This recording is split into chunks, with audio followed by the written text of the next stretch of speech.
You ever get that subtle feeling in your closest friendships? That sense that things are just different now? Well, today we're going to dive into the psychology of what's called value drift and figure out what it really means when your relationships just don't feel the same anymore. All right, let's get right into it. So let me just ask you this straight up. Have you ever left to hang out with your old friends and just felt completely drained instead of energized? Do those friendships you've had for years sometimes feel less like a joy and more like a job? If you're nodding along right now, trust me, you are so not alone.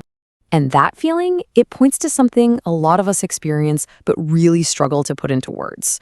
Let's call it the growing disconnect. It's this really confusing, kind of weird sense of being out of sync. You're with people you've got history with, people you genuinely love, but something just feels off. The inside jokes don't land quite right, the conversations feel like you're going in circles, and you walk away feeling just tired and honestly a little bit lonely. See, here's what's usually happening just beneath the surface. Your own personal world, it's expanding. Your priorities, the things you truly value, what you want your life to look like, all of that is starting to shift. And at the same time, for your friends, maybe things are staying pretty much the same. And that little gap, that space that opens up between your path and theirs, well, that's where this whole feeling of disconnect really starts to take root. Now, it's so easy to see that gap and think it's a bad sign, but that is not the whole story. So what do we even call this thing? This is where we get a really useful term for what's going on. We're about to get into the core concept here, value drift. Okay, so that value drift is the personal change happening inside you. And the result of that drift is what you're seeing here, social circle asynchrony. Just giving this feeling a name is psychologically huge. It moves it from that internal panic of, oh my gosh, what's wrong with me, to, okay, this is a thing. This is a recognizable phenomenon. It's not you, it's not them, it's just asynchrony. It's a totally natural, even if it's a really challenging part of growing as a person. But being out of sync like that, it leads directly to this big internal struggle.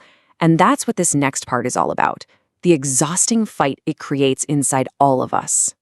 When you boil it down, that exhaustion really comes from trying to be two different people at the exact same time.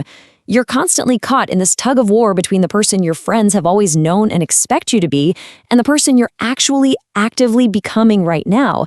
And you can really see that conflict play out here. On one side, you've got who you were.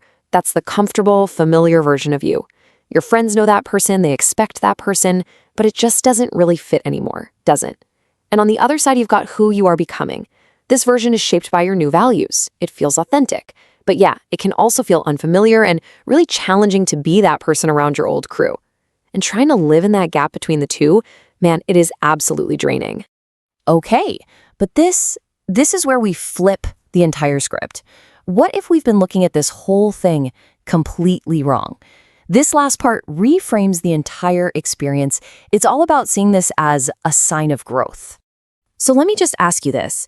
What if that feeling of being so tired, of being out of sync with everyone, what if it isn't actually a problem that you need to solve? And here is the absolute game changer. That feeling of exhaustion, it's not a flaw. It's a sign that your mind, your soul, is craving deeper, healthier connections that actually align with who you are now.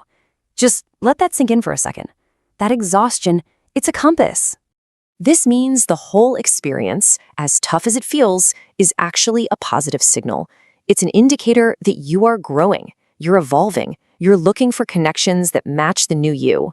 It is not a sign of friendship failure. It's a sign of personal success. And that leaves us with one last really powerful question to think about. If this feeling is a compass and it's pointing you forward, then the real question isn't about what you might be leaving behind. It's this. What new, authentic connections are you growing towards?